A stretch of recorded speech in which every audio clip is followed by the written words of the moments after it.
Sell these 3 REITs before the dividend axe falls. Nothing ruins a good retirement fantasy faster than a dividend cut. You're sipping your morning coffee, feeling smug about your passive income portfolio, only to check your brokerage app and discover your darling REIT just lopped its payout like a lumberjack on a bender. Not fun.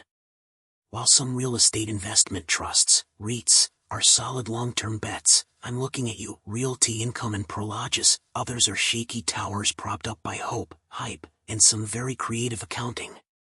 If you don't want your portfolio bleeding dividend income like a busted faucet, it's time to examine 3 REITs whose dividends are hanging on by a thread.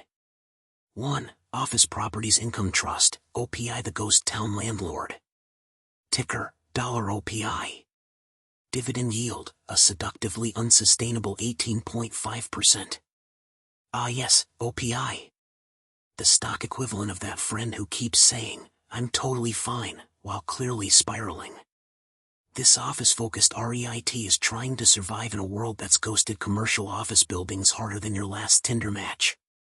While Zoom and Slack continue to turn office workers into pajama-clad hermits, OPI remains painfully committed to leasing space in empty high-rises.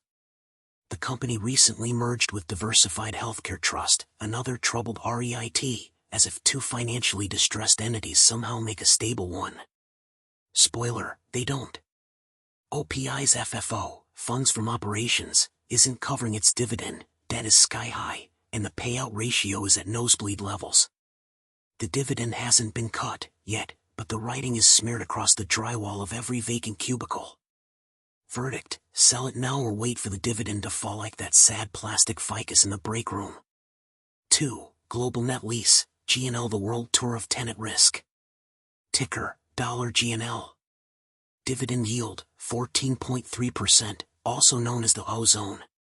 Global Net Lease sounds exotic and exciting, like a REIT with international flavor and global diversification. In reality, it's a geographically scattered mess with a questionable tenant base and a deeply concerning financial profile. The company recently merged with the Necessity Retail REIT, RTL, another dividend-defying disaster. If that sounds familiar, it's because both companies were part of the same external management structure that's been widely criticized for enriching itself while bleeding shareholders. Leverage is high, interest coverage is thin, and tenant quality is mixed at best. Their portfolio of mission-critical properties includes everything from government buildings in the Netherlands to car dealerships in the Midwest. That may sound stable, until you realize that mission-critical often means we really hope they keep paying rent.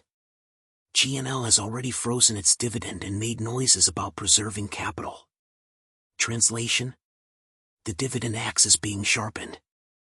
Verdict, unless you enjoy high-stakes dividend roulette, get out before your income stream turns into a drip. 3. Medical Properties Trust, MPW, paging doctor bankruptcy. Ticker, $MPW. Dividend yield, 11.7%, and falling faster than patient satisfaction at a for-profit hospital. MPW was once the belle of the healthcare REIT ball. Hospitals, essential services, and long-term leases made it look like a safe, reliable choice. That is, until investors peeked under the hood and saw that this jalopy was held together by duct tape, debt, and dreams. MPW's biggest problem is its tenants. A significant portion of revenue comes from Steward Healthcare, which has been busy closing hospitals and exploring restructuring like a kid in a candy store who suddenly realized he's lactose intolerant. When your largest tenant is flirting with insolvency, that's a red flag. When you're still writing glowing press releases about said tenant, that's delusion. In 2023, MPW slashed its dividend by 48%. That's the REIT equivalent of saying, "We love our investors." But not that much. The stock is down over 60% from its peak, and it's still bleeding. The company's asset sales and refinancing efforts reek of desperation, not strategy. Verdict, this isn't a high-yield opportunity, it's a trap. Sell it while there's still someone left to buy it. The common threads, high yield, high risk, high drama. These 3 REITs have more red flags than a Soviet parade. Here's what they all have in common. Unsustainable payout ratios, When your dividend exceeds your actual earnings, you're not a generous company, you're a ticking time bomb. Debt burdens, high interest rates are slamming REITs with weak balance sheets. Servicing debt is becoming more expensive, and refinancing? Good luck with that. Poor management decisions, mergers with other troubled REITs, over-reliance on shaky tenants, and refusal to accept that the world has changed, these are not the moves of visionary leadership. REITs should provide reliable, boring income. These three are more soap opera than spreadsheet.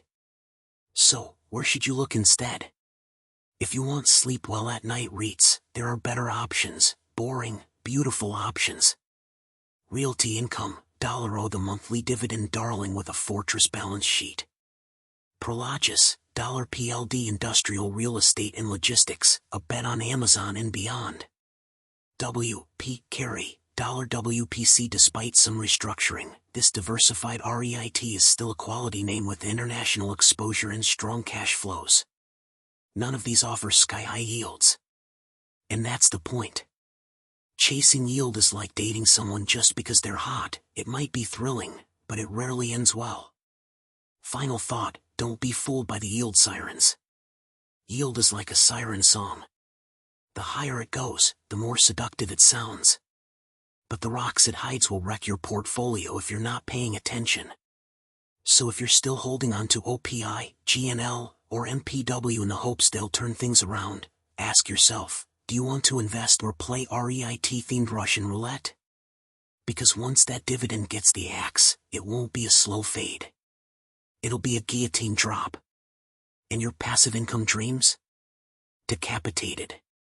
Disclaimers, I'm not your financial advisor, just your sarcastic internet friend. Do your own research, consult a professional, and remember, when it comes to REITs, boring is beautiful.